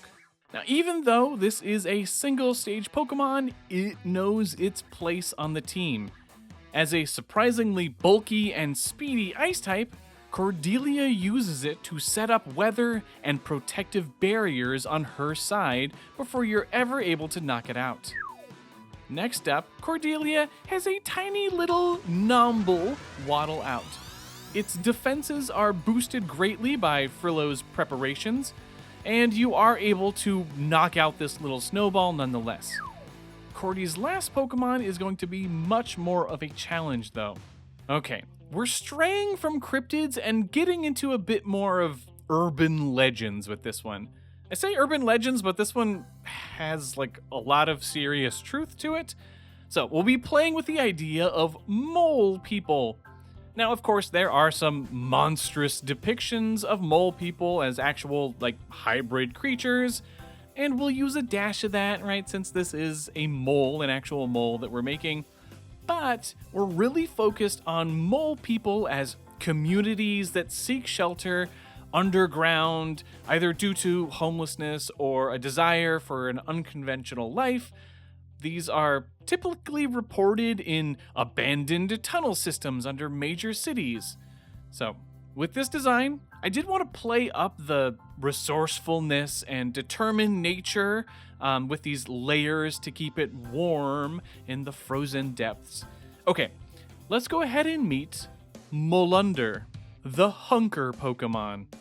This subterranean creature spends most of its time digging out expansive tunnel systems. They rarely come to the surface and have actually lost their sense of sight completely, instead picking up vibrations using their icy whiskers. Molunder are covered by layers of thick fur and snow, which both protect them from attacks and keep them warm. Its ability is Sheer Force, so that gets rid of any secondary effects on its moves, but boosts their damage. So those claws will be a problem. And its hidden ability is Icy Body. This glacially slow mole hits like an absolute truck, and you have to wait for Frillo's barriers to fade before you're able to do any substantial damage to it. Its huge claws wreck a good chunk of your team, but after a tense battle, you emerge victorious. Aw, man. I knew I shouldn't have gone easy on you. Next time I'll actually use a full team and then your butt is toast. But like it or not, I guess you earned this. Here. Cordelia tosses over the device component. The professor is going to be really impressed that you've managed to track down 2, though according to the drawing he did, there are 8 more pieces to be found. Hey Cordelia, what is this cabin? And why is it filled with all this nerd stuff? I was wondering the same thing. I've never actually been inside. I just figured it was someone's old abandoned cabin. And it definitely does seem abandoned. It's all dusty and junk. But this research and notes, they seem like stuff the professor would be working on. I wonder why he never mentioned having a cabin up here. Unless it isn't his cabin? I mean, maybe. But this tech feels like it is the professor's stuff. Oh yeah, look at this! I was given one of these from the professor back at the research shack when I started. Cordelia picks up a couple futuristic-looking rectangles and tosses one to both you and Maple. You two should take these. They're called Rotom Shifts. They use some tech that I'm not even gonna pretend I understand to transform into certain useful items. Here, watch. Cordelia pulls out a Rotom Shift of her own, and after pressing a couple buttons on it, it transforms into a full bicycle. She returns it to its dormant state and then taps it against each of your Rotom Shifts. Yours buzzes with excitement and says, "Rotom Shift, analyzing data, beep blorp boop. New function added, bicycle." There, I transferred the code for the bike. You should be able to use that whenever you need to. I kind of want to keep digging through this old cabin, but if Professor Pines hears that I was the one who found that component, I might still get a vacation day. Let's all bike back to the research shack. I'll race ya. You're on, Cordy. Let's go.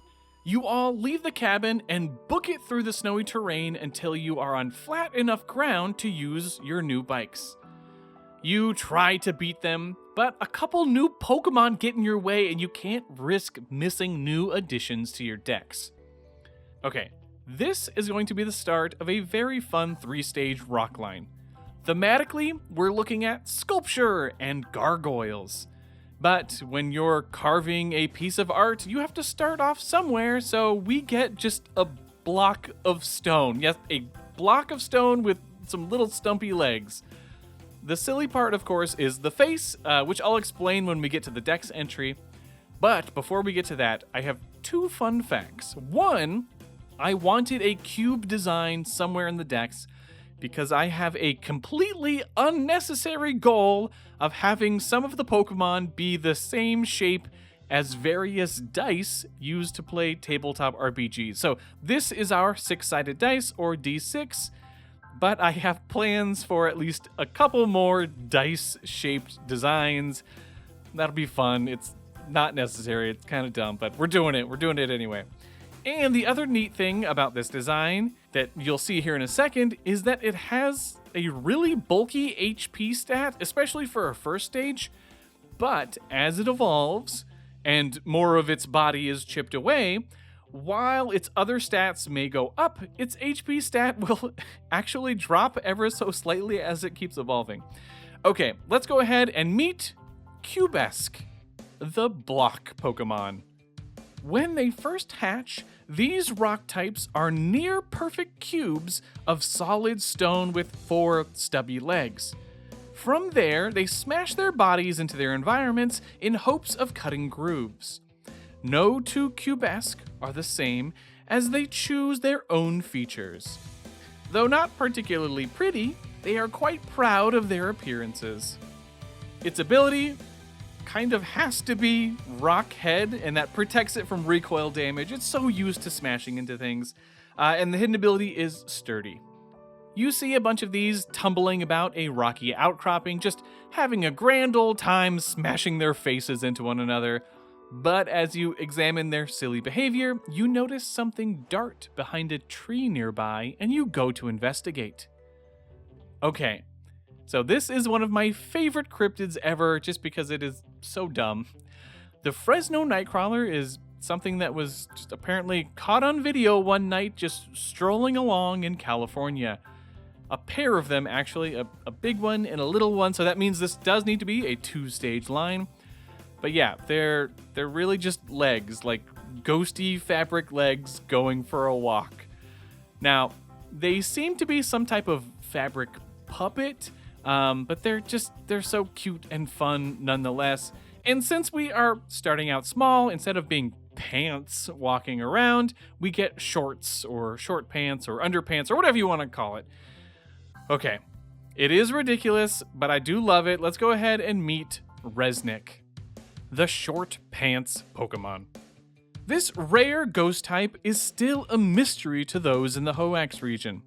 Some believe Resnick to be a pair of haunted underpants, while others are certain that it is actually an invisible Pokemon manipulating the shorts like a puppet to communicate.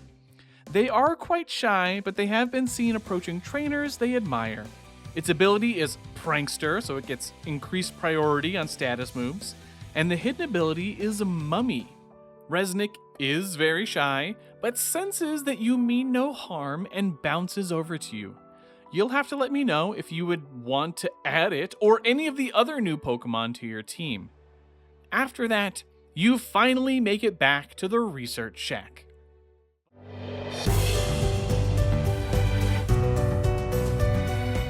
Yes, come to Papa, weird piece of technology. Nice work, you three. Yeah, we're pretty awesome. Heck yeah, we are.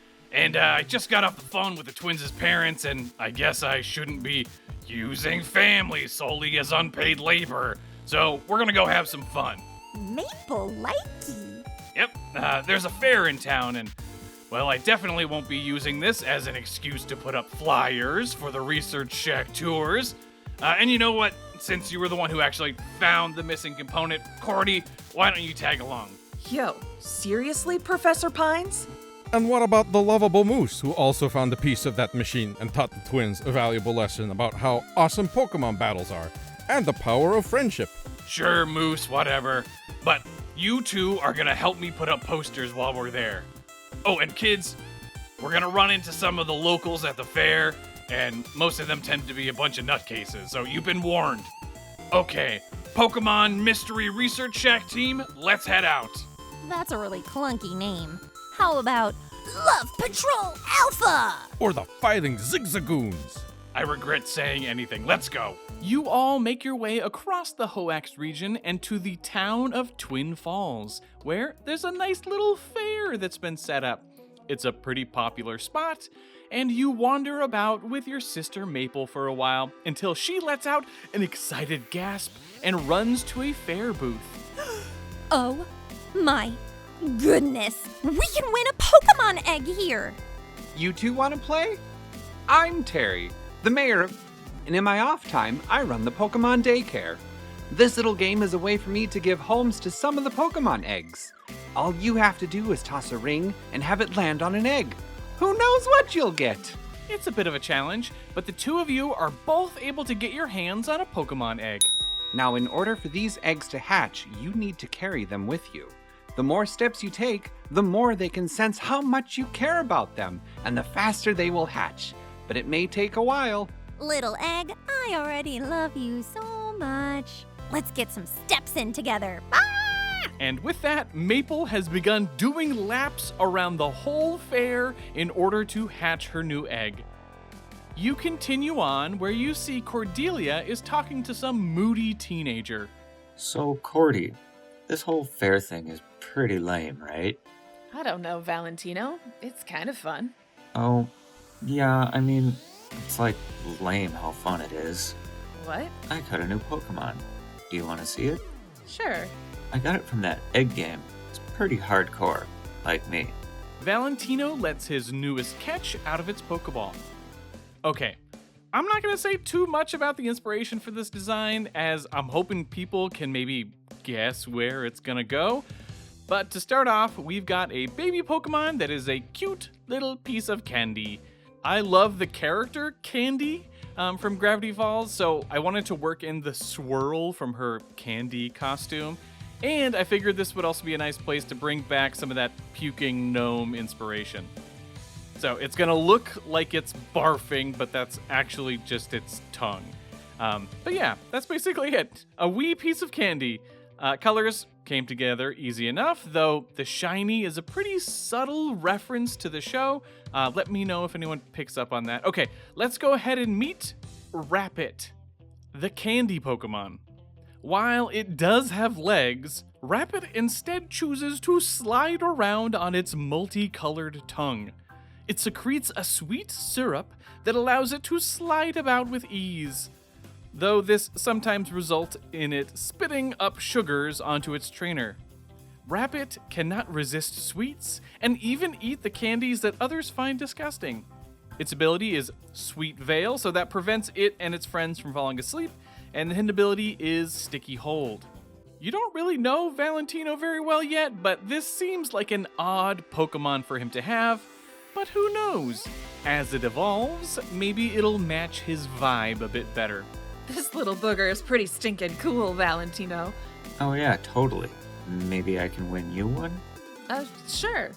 Cordelia and Valentino wander off over to the egg game, and after they do, a rich girl on her phone nearly walks right into you. Hey, watch where you're going. Oh, I know who you are. You're one of the twins that's staying with that fraud of a professor. That's your silly sister running laps, isn't it? got to keep running. I'm gonna hatch you, egg buddy. Your whole family is a bunch of weirdos. Out of my way, you poor. Oh, hey, don't worry about her, dude. That's Atlantica. Her family are the richest people in town, so she's like a total jerk to everybody. Hey, you want to go get some corn dogs? They got, like, the best corn dogs here. It sounds enticing, but before you can get any, there is a loud crash nearby, and a woman runs in. Watch out, everyone! There's a bizarre Pokémon on a rampage, and it's coming this way! Sure enough, a very strange-looking Pokémon bursts into the fair, ready to cause destruction. It's so bizarre that you wonder if this is one of those Ultra Beasts that people have mentioned. Yep. Time for our first true Ultra Beast. I mean, we've had a couple Ultra Beasts that have had time to adapt to the Hoenn region, but this will be our first new arrival. When Ultra Beasts first showed up back in Sun and Moon, I was not really a fan, but over time I have really grown to appreciate how out there the designs get to be. So, we get to have some fun with this. And if this drawing process looks a little strange, that's because I knew how I wanted it to be animated, and that just meant a few extra steps. Now, we're starting out simple with some Dungeons and Dragons inspirations. The Beholder is a classic D&D monster that I am combining with the good old 20-sided dice, or icosahedron. We get something that's mainly just a mouth, like it's all teeth, which is nice and weird. That's what I want. But it's also not too complex, as this is designed to be the first of a series of Ultra Beast bosses to deal with. The colors were easy enough, as I knew I wanted this to be our first dragon type of the region. Though, with the shiny, I nabbed some of those D&D logo colors, and it turned out pretty good. Okay, let's confront our first Ultra Beast. This is Beholdrake, the observation Pokemon. UB Watcher is a relatively weak Ultra Beast compared to others that have been spotted in the Hoenn region. With their multiple eyes, Beholdrake are nearly impossible to sneak up on. They usually keep their jaw-like head together, but when provoked, will pull it apart to expose a gargantuan eye inside. Beholdrake's center eye is able to fire a wide range of elemental beams. Its ability is Keen Eye. I know traditionally Ultra Beasts have Beast Boost as their ability, but I thought that would be boring to just continue. They'd all be the same, right? So it gets Beast Boost as its hidden ability instead. Oh, dude, this is like super messed up. We gotta get these people out of here. You think you can keep that thing at bay? Moose ushers people to safety as you challenge this strange beast to a battle. It is incredibly strong, especially for this early in the story, and it takes out a bunch of your Pokemon. When you do finally weaken it, you try to catch it, but your Pokeballs just bounce off of it right away. So it looks like catching new Ultra Beasts isn't something that you're capable of just yet. The beast flees, and people begin shuffling back in, but unfortunately, much of the fair has been destroyed. Nice work! I can't believe you stopped that thing. Sorry I was so far away. I was still running. Whew, I am feeling it. But it'll all be worth it. Maple takes one more step, and to her delight, her Pokemon egg hatches. And it's time for everyone's favorite little piggy, Waddles. Now, I knew I had to get a Waddles Pokemon in here, but there are two main design challenges to deal with. Firstly, Waddles really does basically look like a Pokemon already. Like, he really does. Look at him. And secondly, I needed to find a cryptid that I could still use as inspiration. Luckily, there is a pig-like beastie that I just couldn't pass on.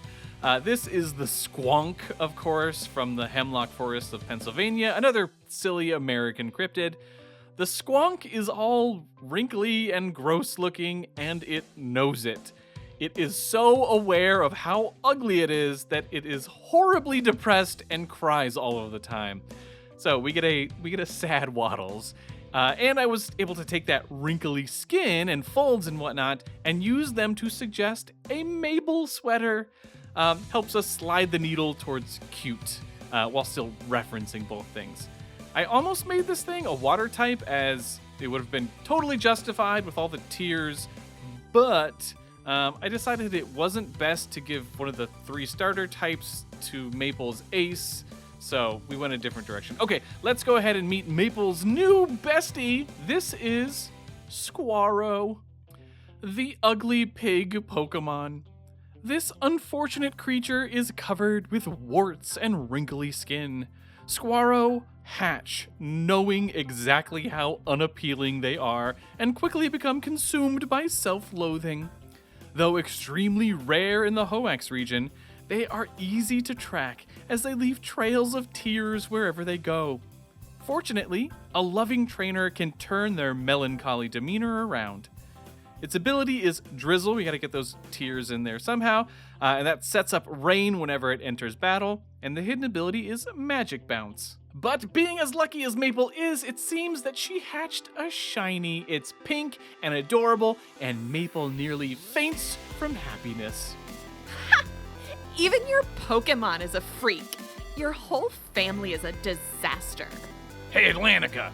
This family is a disaster, but in the best way.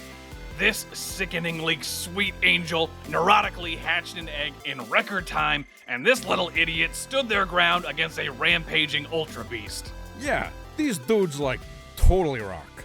So why don't you go back to your mansion and bleach your hair some more? Whatever. Oh, there you are. I just wanted to thank you for saving the fair. Well, most of it. Anyway, I'm Susie, and why don't you bring everyone down to my diner?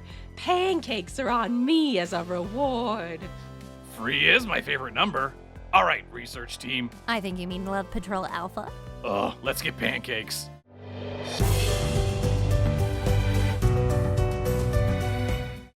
I can't thank you enough. I hope you're nice and full. Top-notch grub, Sugar Pants. I meant to ask, Lazy Susie, did you get attacked by that Ultra Beast at the fair? What's up with your eye? No, I got hit by a bus. Silly girl. But it doesn't stop me from being a cook. Well, that and I have a little help. From behind Lazy Susie waddles a helpful-looking Pokemon. Time for another silly American cryptid. This is the Tea Kettler. The exact appearance is unknown, but it's often depicted as a small, short-legged dog, usually a corgi, but we've already got a corgi Pokemon with Yamper, so we're going to use something even weirder looking, the unfortunate abomination that is the pug. Now, the Tea Kettler, beyond looking like a little puppy, makes a whistling noise, just like a teapot, and produces jets of steam. This lets us use the very rare fire and water dual type, and use a nice jarring color palette, which is fun. I want this guy to really look kind of messed up, just like a pug. Like, pugs are adorable, but also they're kind of messed up. I also imagine that it can use blasts of steam to launch itself around, so it's actually surprisingly fast. Like, poof, it just disappears, and poof, it reappears. It actually let me build a rivalry with Foline, so I'm treating this little puppy like something from Dungeons & Dragons called a Blink Dog, and Blink Dogs hate Displacer Beasts, so that means they get to have it's whatever, we'll just go with it. Okay, let's go ahead and meet Kettytuff, the boiling Pokemon. This ugly little pooch's tummy is always extremely warm. It also stores large amounts of water in its rotund body that it is able to superheat at will. Though unassuming, Kettytuff are surprisingly good guard dogs and take pride guarding the Hoenn region from outsiders. They have a bit of a rivalry with Foline. Its ability is White Smoke, to, reference all the steam, and that prevents other Pokemons from lowering its stats. That's pretty nice. And its hidden ability, it gets both Drought and Drizzle. Yeah, it's got some versatility. That's fun. And you have no doubt that it would be great having one of these little guys aiding you in the kitchen. It waddles back behind the counter to help with food prep. Well, we should probably head out. I don't like leaving the research shack unattended when it could be making money. And these goofs should be off tracking down some important tech. Somehow he explodes his experiments and sends them rocketing all over town, and we're the ones who have to clean it up. What? Something rocketing across the sky? Well, I think I saw that happen. From what I could tell, it landed in the woods nearby. I thought about checking it out myself, but there is supposed to be a horrifyingly ugly beast stalking that area. Horrifyingly ugly? Oh yeah, dude. I've heard stories about it. My cousin Richie ran into it, and it was so ugly that he was completely paralyzed. And like, his hair fell out. And I think he died. Richie and I were just talking about it the other day. Well, let me mark it on your map, in case you want to check it out. Well, I think that you kids want to check it out, while I go back to the research shack. Moose, Cordy, make sure you visit the Pokemon Center before you head out, and make sure the twins don't get eaten by whatever ugly monster is out there. You got it, Professor. All right, dorks, let's roll!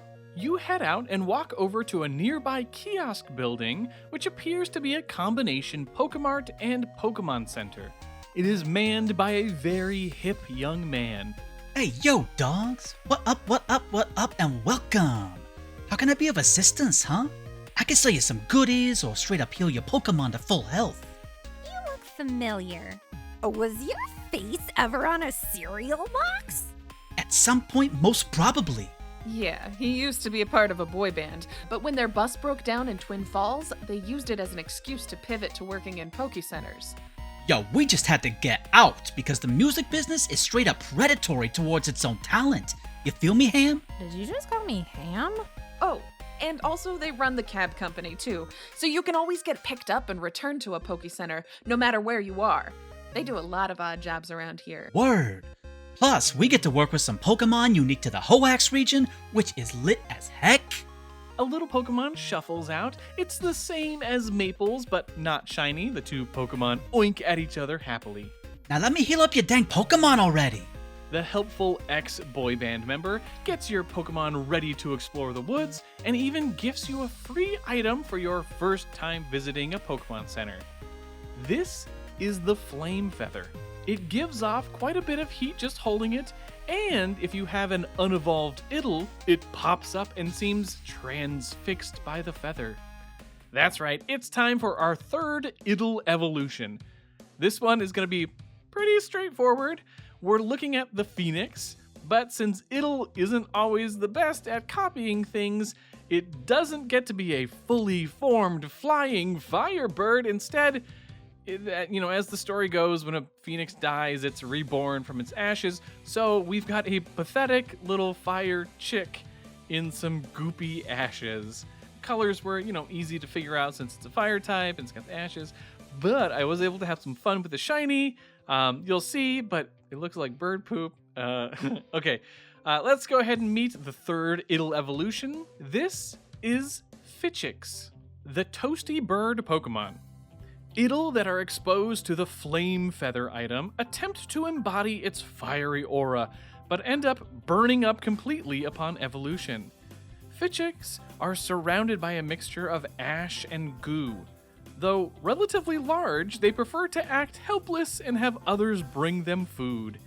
Its ability is Flame Body, so that means when it's hit by a contact move, there's a chance it can burn the attacker. It also makes eggs hatch faster, so that's nice. And the hidden ability is Imposter.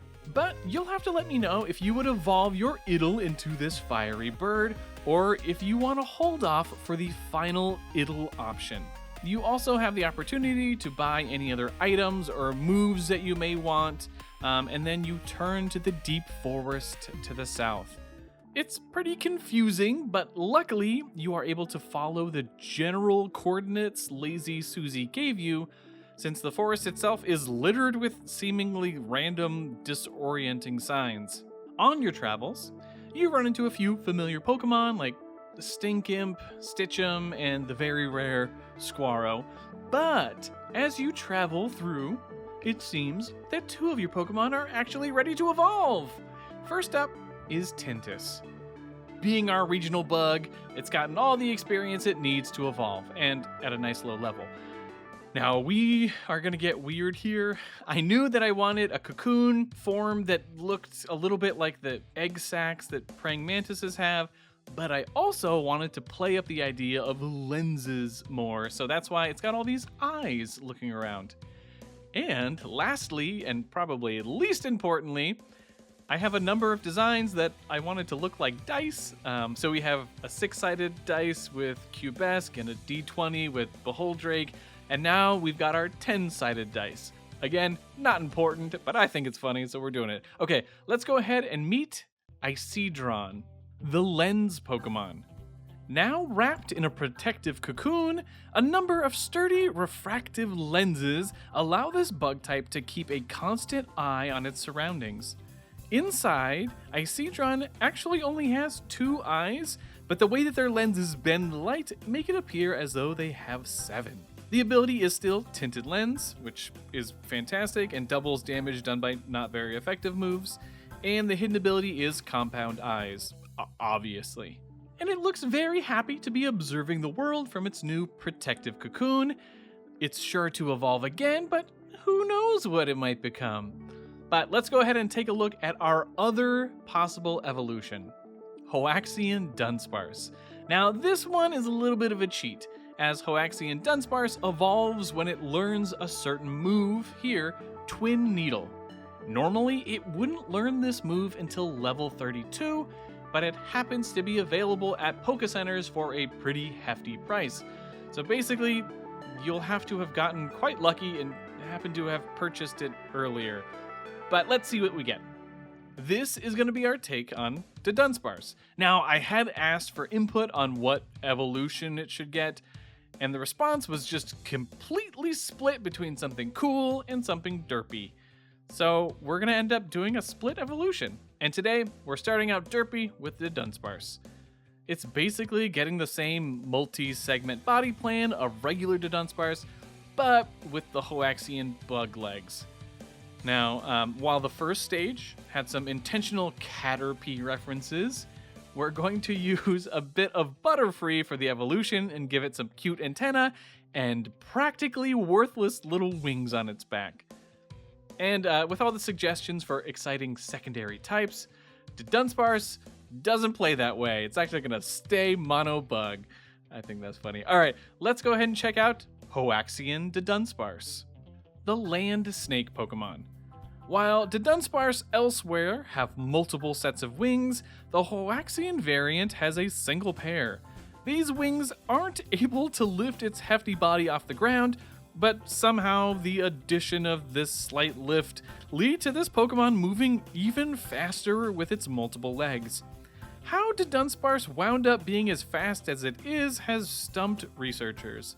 Its ability is still Speed Boost, so this is definitely one of the fastest Pokemon in the Hoenn region, and the hidden ability is Runaway.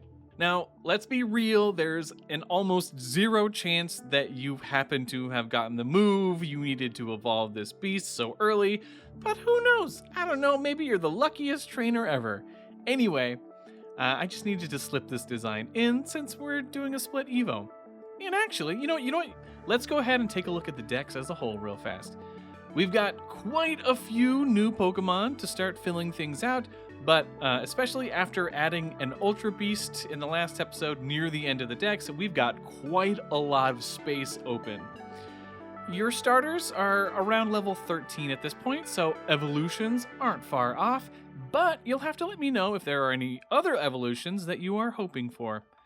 Now, it isn't long before you arrive at the coordinates that Lazy Susie gave you.